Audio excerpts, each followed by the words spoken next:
Ricciardo a remporté hier le Grand Prix de Monaco. Le pilote Red Bull devance l'Allemand Sebastian Vettel et le Britannique Lewis Hamilton. Bonne journée. L'invité du jour. La mobilisation pour la défense du train à Montluçon ne s'arrête pas. Nouveau rassemblement, nouvelle marche organisée. Ce sera samedi à partir de 13h30 à la gare. Il y aura même un petit préambule. On va en parler dans un instant avec nos invités ce matin que nous recevons. Josiane Borg, bonjour. Bonjour. Vous êtes membre du bureau à l'association Montluçon de l'ombre à la lumière et puis le président de l'ombre à la lumière, Christophe Guerrero. Merci d'être avec nous. Bonjour Christophe. Bonjour. Donc c'est vous qui êtes à l'origine de cette nouvelle marche. Alors il y avait eu le 28 avril cette marche à l'initiative de la municipalité et puis plein d'autres partenaires. En fait au soir de cette marche vous vous êtes dit on peut pas en rester là, il faut qu'on continue quoi. Oui, je pense que le combat se joue pas qu'à un seul round. On va faire le deuxième round. Pour nous, c'était presque une répétition le 28 avril. Et je pense que des gens ont mal compris que c'était pas politique. C'est pour ça qu'ils sont pas venus. Alors nous, on est apolitique. Alors on va essayer de rassembler le maximum de gens. Ouais.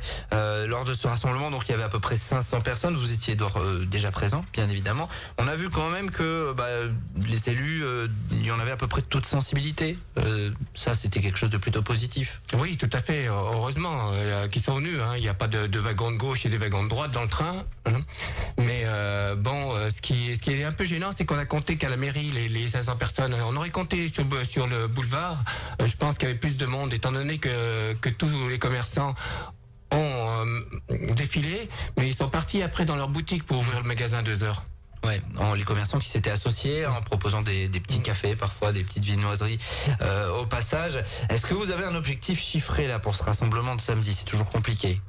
Oui, c'est compliqué. Nous, ce qu'on aimerait, c'est rassembler quand même les jeunes, parce que les jeunes nous délaissent. Je pense que le combat, il est pas que pour nous, et même c'est surtout pour eux qu'on le fait, parce que c'est l'économie de notre ville, c'est l'espoir de pouvoir circuler librement partout. Si on arrive à avoir les jeunes, les motards, parce que plus on mettra de gens sur les routes, et plus les motards seront en danger. Si on arrive à avoir tous ces gens-là avec nous, on sera plus nombreux. Ouais, viser un autre public, finalement, c'est ça, vous estimez que c'est à peu près toujours les mêmes qui viennent se mobiliser? Oui, tout à fait. C'est toujours des gens de 40 à X âge. Mais là, il faut à tout prix que tous les jeunes viennent, parce que là, on a besoin des jeunes. Et eux, ils ont besoin quand même que ce combat réussisse, sinon on aura de gros problèmes. Ouais, et puis les jeunes, ça concerne le futur, toutes les décisions en matière de rail. Donc c'est pour ça qu'il faut les mobiliser. Vous êtes d'accord, Josiane? Oui, tout à fait. Puis hier sur le marché, nous avons distribué donc nos fleurs flyers. Nous avons rencontré beaucoup de jeunes en leur disant nous avons besoin de vous. C'est votre avenir. Si vous voulez qu'il y ait des médecins, si vous voulez aller en stage, si vous voulez aller en université, il nous faut des trains. Donc on vous attend le 2 juin. Quelle a été leur réaction quand vous leur parlez de ça? Eh bien, la plupart étaient d'accord. Ceux qui étaient sur le marché, donc il y avait des étudiants, il y avait des gens qui travaillaient. Mais ils étaient d'accord pour dire on va faire un effort, on va venir. Qu'est-ce qu'une heure et demie sur un week-end? Ouais. Bon, il faudra voir si les paroles et les actes ça colle finalement, mais vous avez entamé distribution de tracts, vous êtes présent pour essayer de mobiliser au maximum là depuis quelques jours. De ballons, si on a distribué à tous les enfants dimanche au marché des ballons gonflés à l'hélium. Il y en a beaucoup qui sont partis, ils se sont envolés, mais c'était sympa quand même parce que les enfants ça animait un peu. C'était la fête des mères, ils ont eu un cadeau quand même les enfants. Alors concrètement sur cette mobilisation, on va être pratique. Départ 13h30 de la gare, mais je crois que vous faites un petit before, c'est ça, vous faites un petit rassemblement avant.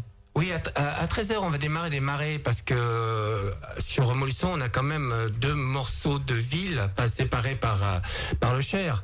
Il y a rive gauche et rive droite et on veut quand même faire participer la rive gauche à cet événement quand même. Alors on va faire quand même un grand mouvement comme la dernière fois. La dernière fois, on est parti à 13h démarrer.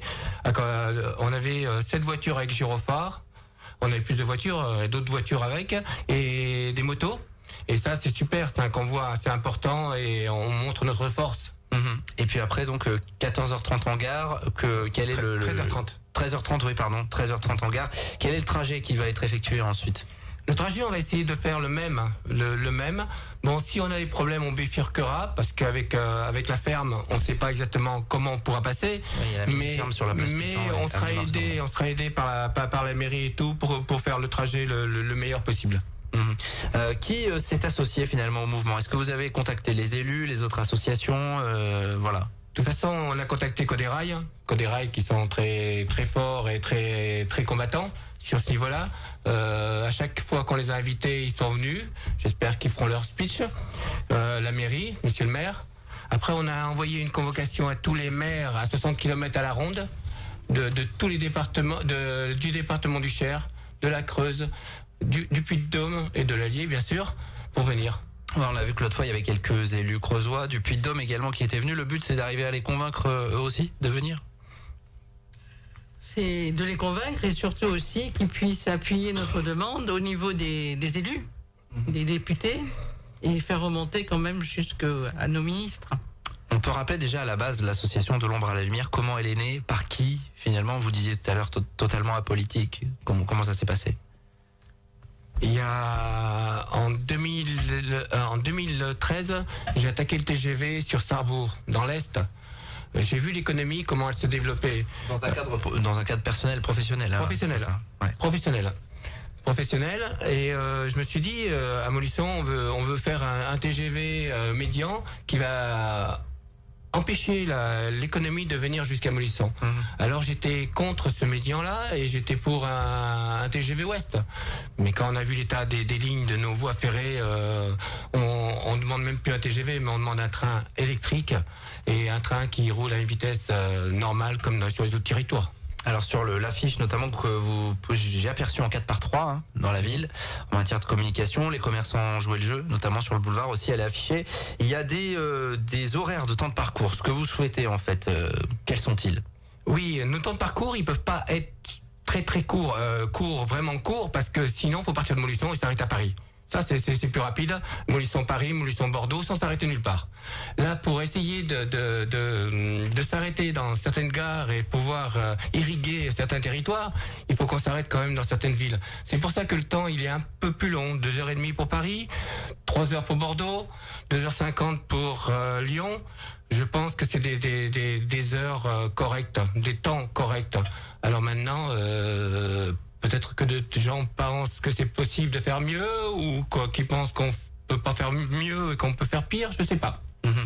L'objectif là de cette journée, c'est quoi? C'est de dire, Josiane Borg, c'est peut-être de dire aux élus, on est là, nous, on va se mobiliser, on va pas lâcher l'affaire même si on n'est pas satisfait. Je pense qu'il est important que les élus et tous ceux qui ont le pouvoir finalement de décision comprennent que Montluçon n'est pas à part dans la nation. Nous faisons partie de la République française et nous avons besoin, comme tous les autres, de pouvoir nous déplacer, de ne pas être prisonniers, parce que nous avons une belle ville, mais finalement, si nous ne pouvons ni sortir ni entrer de cette ville, c'est la mort de la ville. Donc nous demandons à nos élus, et c'est pour ça que nous demandons encore à tous les citoyens de Montluçon et aux alentours et aux autres départements d'être présents le 2 juin. 2 juin, on rappelle samedi, donc 13h30 en gare de Montluçon. Vous avez aussi écrit au président d'Auvergne-Rhône-Alpes qui est venu l'autre jour à Montluçon, qui a annoncé quelques enveloppes pour remettre à niveau certaines lignes, mais qui n'a pas fait d'annonce au sujet du Montluçon-Lyon notamment. Vous lui avez écrit, dans cette lettre, il est question de porter assistance à un territoire en danger. Oui, je redis sans arrêt, je confirme de porter assistance à territoire en danger parce que je vais vous dire, 22 millions, c'est pour 3 voies.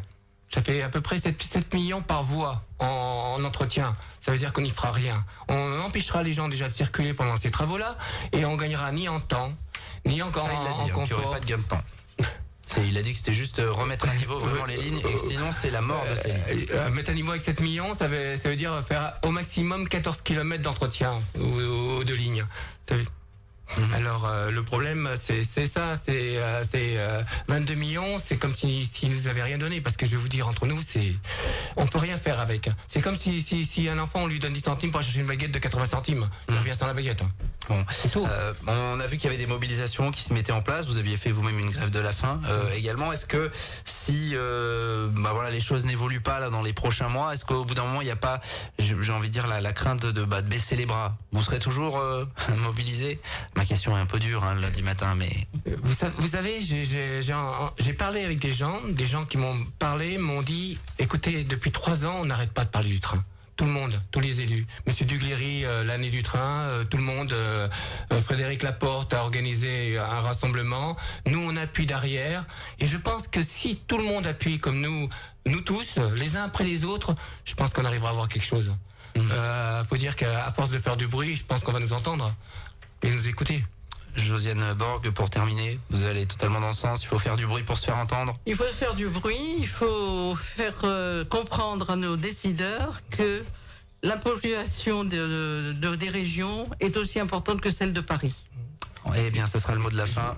Oui, très très rapidement alors. Je voulais juste dire une phrase de Mahatma Gandhi, politique et guide spirituel. Tout ce que tu feras sera dérisoire, mais il est essentiel que tu le fasses.